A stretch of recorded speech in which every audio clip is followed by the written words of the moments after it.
हरे कृष्णा।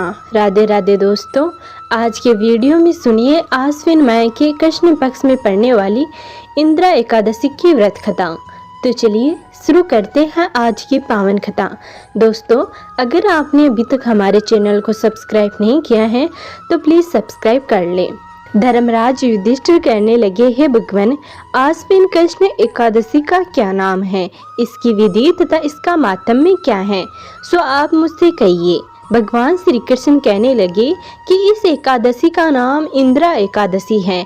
यह एकादशी पापों को नष्ट करने वाली तथा पितरों को अधोगति से मुक्ति देने वाली है। हे राजन, ध्यान पूर्वक इसकी कथा सुनो। इसके सुनने मात्र से ही वाजपेयी यज्ञ का फल मिलता है। प्राचीन काल में सतयुग के समय में महिष्मती नाम की एक नगरी में इंद्रसेन नाम का एक प्रतापी राजा धर्म पूर्वक अपनी प्रजा का पालन करते हुए शासन किया करता था। वह राजा पुत्र और धन आदि से संपन्न और भगवान विष्णु का परम भक्त था। एक दिन जब राजा सुखपूर्वक अपनी सभा में बैठे हुए थे तो आकाश मार्ग से महर्षि नारद उतरकर उनकी सभा में आए। राजा उन्हें देखते ही हाथ जोड़कर खड़े हो गए और विधि पूर्वक सम्मान करते हुए आसन पर बिठाया। उसी से बैठकर मुनि ने राजा से पूछा, हे राजन, आपके सातों अंग कुशल पूर्वक तो है, हमारी बुद्धि धर्म में और तुम्हारा मन भगवान विष्णु की भक्ति में तो लगता है ना। देवर्षि नारद की ऐसी बातें सुनकर राजा ने कहा, हे महर्षि, आपकी कृपा से मेरे राज्य में सब सकुशल हैं तथा मेरे यहाँ यज्ञ कर्मादि सुकृत हो रहे हैं। आप कृपा करके अपने आगमन का कारण कहिए। तब ऋषि कहने लगे, हे राजन, आप आश्रय देने वाले मेरे वचनों को सुने। मैं एक समय ब्रह्मलोक से यमलोक को गया। वहाँ श्रद्धा पूर्वक यमराज से पूजित होकर मैंने धर्मशील और सत्यवान धर्मराज की प्रशंसा की। उसी यमराज की सभा में महान ज्ञानी और धर्मात्मा तुम्हारे पिता को एकादशी का व्रत भंग होने के कारण देखा।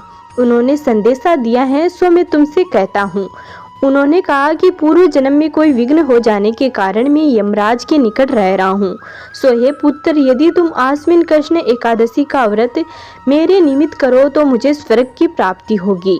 इतना कहकर राजा कहने लगा, हे महर्षि, आप इस व्रत की विधि मुझसे कहिए। नारद जी कहने लगे, आश्विन माह की कृष्ण पक्ष की दशमी के दिन प्रातः काल श्रद्धा पूर्वक स्नान आदि से निवृत्त होकर पुनः दोपहर को नदी आदि में जाकर स्नान करें। फिर श्रद्धा पूर्वक पितरों का श्राद्ध करें और एक बार भोजन करें। प्रातः काल होने पर एकादशी के दिन दातुन आदि करके स्नान करें। फिर व्रत के नियमों को भक्ति पूर्वक ग्रहण करता हुआ प्रतिज्ञा करे कि मैं आज संपूर्ण भोगों को त्याग कर निराहार एकादशी का व्रत करूंगा। हे अच्युत, हे पुंडरीकाक्ष, मैं आपकी शरण में हूँ, आप मेरी रक्षा कीजिए। इस प्रकार नियम पूर्वक शालिग्राम की मूर्ति की आगे विधि पूर्वक श्राद्ध करके योग्य ब्राह्मणों को फलाहार या भोजन कराए और दक्षिणा दे। पितरों के श्राद्ध से जो बच जाए उन्हें गौ माता को दे तथा धूप दीप गंध पुष्प नैवेद्य आदि सब सामग्री से ऋषिकेश भगवान का पूजन करे। रात में भगवान के निकट जागरण करें। इसके पश्चात द्वादशी के दिन प्रातः काल होने पर भगवान का पूजन करके ब्राह्मणों को भोजन कराए। भाई बंधुओं, स्त्री और पुरुष सहित आप भी मौन होकर भोजन करें। नारद जी कहने लगे, हे राजन, इस विधि से यदि तुम आलस्य रहित होकर इस एकादशी का व्रत करोगे तो तुम्हारे पिता अवश्य ही स्वर्ग को प्राप्त हो जाएंगे। इतना कहकर नारद जी अंतर्ध्यान हो गए। नारद जी के कहे अनुसार राजा द्वारा अपने बंधुओं तथा दासों सहित व्रत करने से आकाश से पुष्प वर्षा हुई और उस राजा का पिता गरुड़ पर चढ़कर विष्णु लोक को गया। राजा इंद्रसेन भी इस एकादशी के व्रत के प्रभाव से निष्कंठ राज्य करके अंत में अपने पुत्र को सिंहासन पर बैठाकर स्वर्ग लोक को चले गए। हे युधिष्ठिर, यह इंदिरा एकादशी के व्रत का मातम्य मैंने तुमसे कहा। इसके पढ़ने और सुनने से मनुष्य सब पापों से छूट जाते हैं और सब प्रकार के भोगों को भोगकर वैकुंठ को प्राप्त होते हैं।